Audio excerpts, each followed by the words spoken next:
ایمان جو ہے اللہ پر اور یقین اس بات کا جو کچھ ہو رہا ہے اللہ کے اذن سے ہو رہا ہے، اور یقین اس بات کا جو کچھ اللہ کر رہا ہے اس میں خیر ہے، بیدک الخیر۔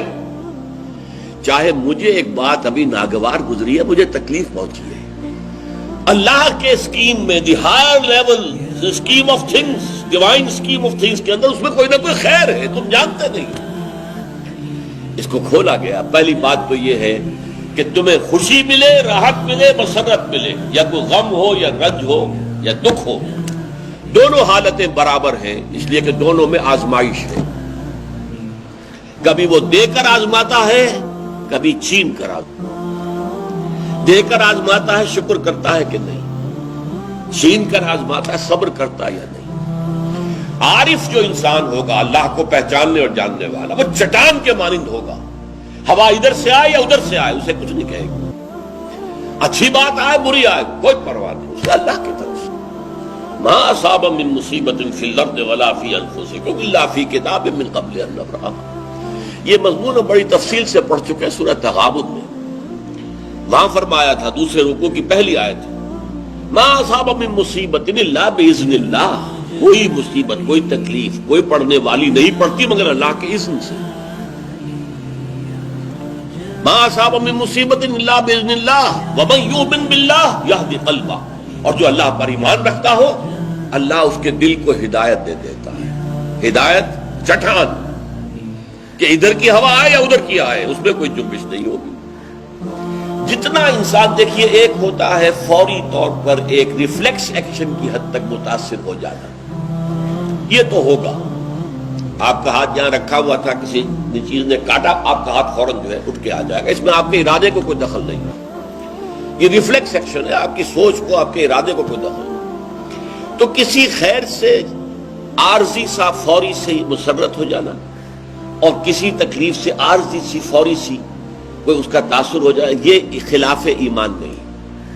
لیکن اگر یہ پینڈولم زیادہ حرکت کر رہا ہے، خوشی میں زیادہ ادھر چلا گیا، غمی میں زیادہ ادھر چلا گیا، تو جتنا اس پینڈولم کی رینج ہے اتنی ہی آپ خدا سے دور۔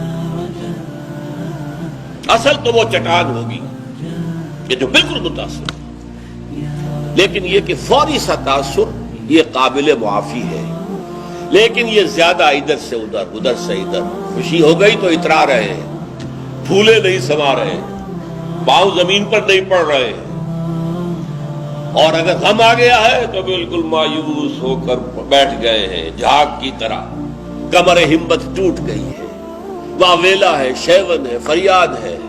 ہاں اے فلک پیر جواں تھا ابھی عارف، کیا تیرا بگڑتا جو نہ مرتا کوئی دن اور۔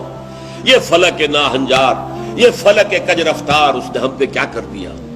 یہ ساری باتیں جو ہے یہ اللہ سے محجوب ہونے کی علامت ہے۔ اب اس میں بھی درجے ہیں کئی۔ دیکھیے پہلی بات یہ ہے کہ خوشی والی بات ہو، غم والی بات ہو، دونوں برابر ہیں، کیونکہ یہ بھی آزمائش، وہ بھی آزمائش۔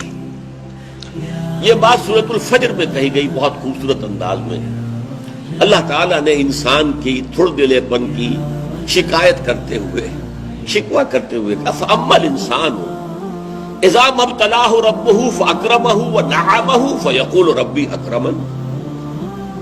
اس انسان کا حال عجیب ہے جب اس کا رب اسے آزماتا ہے اور عزت دیتا ہے، نعمتیں دیتا ہے، تو کہتا ہے میرے رب نے مجھے بڑی عزت دے دی۔ وَأَمَّا إِذَا مَا ابْتَلَاهُ فَقَدَرَ عَلَيْهِ رِزْقَهُ، اور جب اللہ آزماتا ہے اسے اور اس کی روزی تنگ کر دیتا ہے، فَيَقُولُ رَبِّي أَهَانَنِ، یہ کہتا ہے رب نے مجھے ذلیل کر دیا۔ کلا، ہرگز نہیں۔ اب یہاں دیکھیے، سوچئے اس نے کیا غلط بات کہی۔ عزت دی تو اللہ نے دی اور ذلت آئی تو اللہ کی طرف منسوب کر رہا۔ اس نے کسی بت، کسی دیوی، کسی دیوتا کا ذکر تو نہیں کیا نا، وہ مشرک تو نہیں ہے، پھر کیوں اس پہ تنقید کیوں ہو رہی ہے؟ فَأَمَّا الْإِنسَانُ إِذَا مَا ابْتَلَاهُ رَبُّهُ فَأَكْرَمَهُ وَنَعَمَهُ فَيَقُولُ رَبِّي أَكْرَمَنِ وَأَمَّا إِذَا مَا ابْتَلَاهُ فَقَدَرَ عَلَيْهِ رِزْقَهُ فَيَقُولُ رَبِّي أَهَانَنِ۔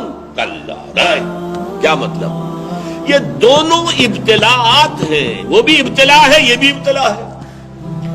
وہ چھین کر بھی آزما رہا ہے، دے کر بھی آزما رہا ہے، یہ تو آزمائش ہے، دونوں برابر ہیں۔ لیکن اس سے اگلا مرحلہ اور ہے۔ عام طور پر ہم یہ سمجھتے ہیں کہ تکلیف والی آزمائش سخت ہے اور خوشی اور مسرت اور نعمتوں والی آزمائش جو ہے یہ ہلکی آزمائش ہے، آسان ہے۔ معاملہ اس کے برعکس ہے۔ تکلیف میں ہوں گے اللہ کو یاد کریں گے، پکاریں گے، دعائیں کریں گے، اور اگر نعمتیں ہوں گی غافل ہو جائیں گے، بھول جائیں گے۔ کون سا امتحان زیادہ سخت ہوا نتیجے کے اعتبار سے؟ تکلیف والا امتحان زیادہ سخت نہیں ہے۔ مسرت، کثرت ہر شے کی، یہ چیز زیادہ نقصان دہ ہے، زیادہ بڑا امتحان ہے۔ اسی لیے خلق قرآن کے مسئلے پر جب وہ مار ماری گئی تھی امام احمد ابن حنبل رحمۃ اللہ علیہ کو، کہ جس کے بارے میں کہا جاتا ہے کہ اگر وہ مار کسی ہاتھی کو ماری جاتی تو وہ بھی چیخ اٹھتی، اس وقت ان کی آنکھوں میں کبھی آنسو نہیں آئے۔ پھر جب حکومت بدل گئی اور اب دارالخلافہ جو ہے اس میں وہ شخص متمکن ہے کہ جس کا نظریہ وہ خلق قرآن والا نہیں ہے، اب خلیفہ ایک آدمی کو بھیجتا ہے اشرفیوں کی تھیلی دے کر، یہ ہدیہ ہے، یہ نذرانہ ہے، جا کر احمد ابن حنبل کو دے آؤ۔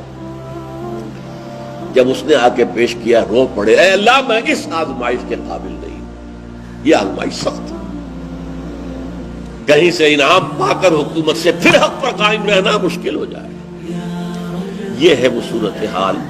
ما اصاب من مصیبت فی الارض ولا فی انفسکم الا فی کتاب من قبل ان نبرأها ان ذلک علی اللہ یسیر لکی لا تأسوا علی ما فاتکم ولا تفرحوا بما آتاکم واللہ لا يحب كل مختال فخور۔ اور اللہ تعالیٰ کو شیخی خورے، فخر کرنے والے، اکڑنے والے بالکل پسند نہیں۔ الذین یبخلون ویامرون الناس بالبخل، جو اس حجاب میں آ جاتے ہیں وہ بخل کریں گے۔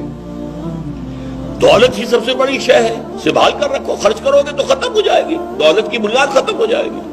اپنی تجوریوں کو بھر کر رکھو، خالی نہ کرو۔ اور جو شخص خود بخل کرتا ہے وہ دوسروں کو بھی بخل کا مشورہ دیتا ہے تاکہ اس کے اپنی بخیلی پر بھی پردہ پڑا رہے۔ بھائی کیا کر رہے ہو تم نے؟ دونوں ہاتھ کھلے چھوڑ دیے ہیں، تمہیں کوئی فکر نہیں ہے، تمہاری اولاد ہے، اس کے ضرورت تقاضے ہوں گے، تمہاری بچیاں ہیں، ان کے ہاتھ گیلے کرنے ہوں گے، کیا تم نے سوچا ہوا ہے؟ وہ مشورہ بھی بخل کا دیں گے تاکہ ان کے اپنے بخل کے اوپر بھی پردہ پڑا رہے۔ یہ وہ کیفیت ہے کہ جو پھر محجوبیت کے اندر پیدا ہو۔